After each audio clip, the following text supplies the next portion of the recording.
Hi there, hope you're all well. Today we're going to look at some artworks and explore the stories behind them, stories that may evoke a little reminiscence in us. We all have memories, lasting and fleeting. Some stay with us, vivid in our minds, whereas others begin to fade over time.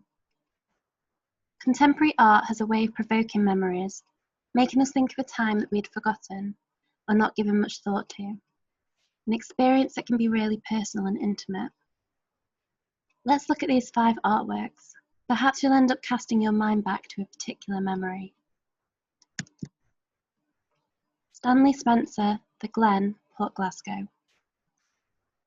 Stanley Spencer first visited Port Glasgow in the 1940s when he was commissioned by the War Artists Advisory Committee to record the shipyard's contribution to the war effort.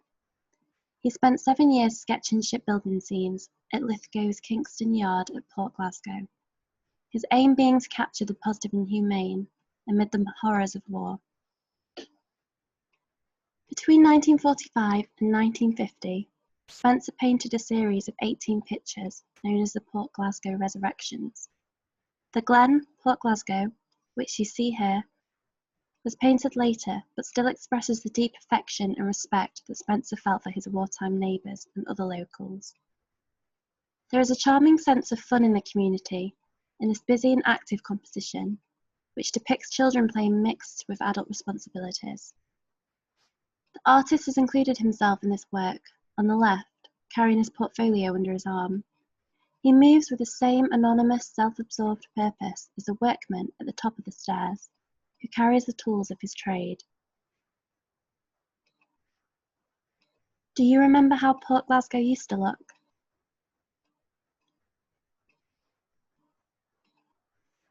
Where's your favourite spot in Glasgow?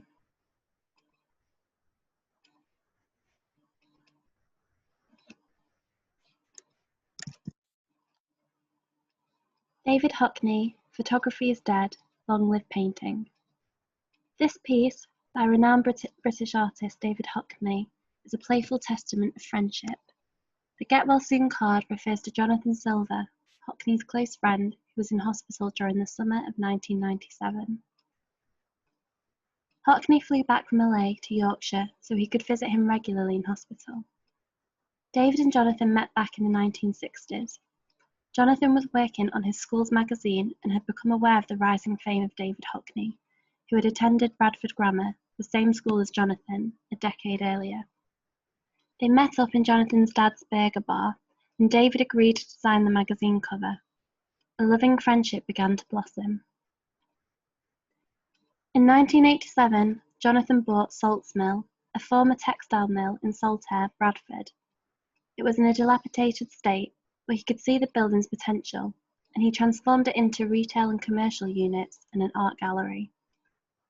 After it was up and running, Jonathan had the idea of creating a gallery dedicated to his friend.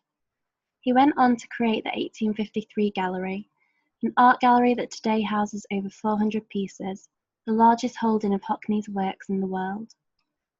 After Jonathan's death, Hockney painted the Salts Mill to honour his friend's achievement in supporting the arts and reviving Saltaire's sense of community.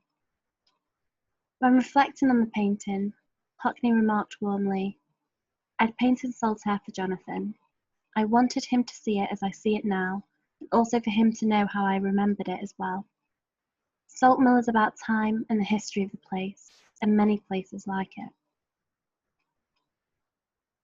Take a moment now and think about a memory of yourself and a friend that stands out for you.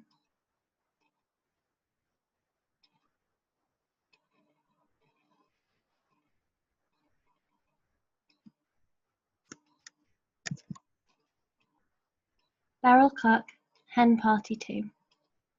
Beryl Cock was a British artist best known for her original and distinctive paintings of everyday life, such as people at the pub, in the shower, or sunbathing. In this 1995 painting, she depicts a group of 5 merry ladies walking the streets of Glasgow. Cook was a shy and private person, and through her art she portrayed flamboyant and extravagant characters she would have liked to have been. Speaking on the BBC's Culture Show in 2006, she commented, "I love it when I see people enjoying themselves. I'd quite like to be the one singing and dancing drunkenly in the middle of a crowd.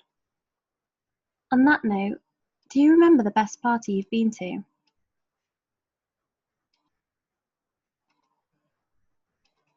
Or do you have a particular memory of Glasgow that means something to you?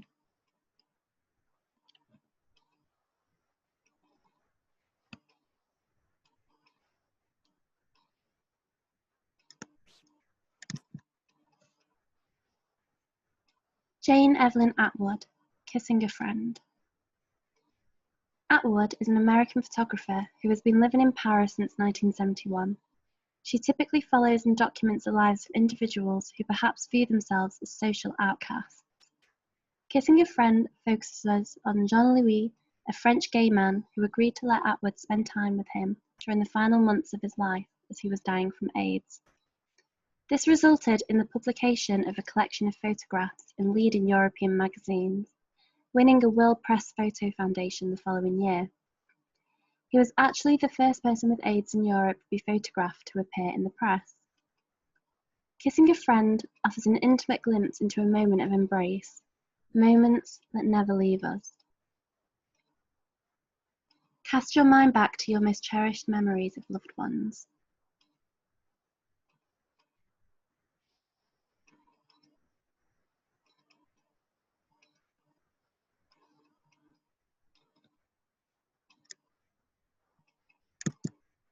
And our final piece, Alistair Gray, Jimmy Reed and Family. Alistair Gray, as I'm sure you're all aware, was a Glaswegian artist and writer who has artworks all over Glasgow, including Oran Moor, Ubiquitous Chip, and Hillhead Subway. In 1977, Gray was commissioned to become Glasgow's city recorder by the People's Palace, as its curator, Elspeth King, was concerned that the museum didn't have any artworks depicting Glasgow's people and places beyond the early 20th century. In his year in the role, he produced 33 works of typical or well-known Glaswegians going about their daily lives, as well as buildings and street scenes, and together, these form a portrait of Glasgow at that time. Pictures provide a unique insight into a period when much of the old industrial Glasgow was being demolished. This piece shows Jimmy Reed, a Scottish trade unionist and politician, with his wife and daughters in their council house in Clydebank. It depicts an insight into everyday family life, and there's something quite relatable about the simplicity and ordinariness that Gray captures.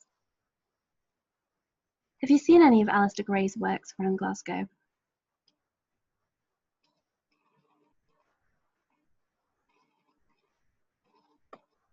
Looking at this artwork, do you have a particular potent memory of a family that makes you smile?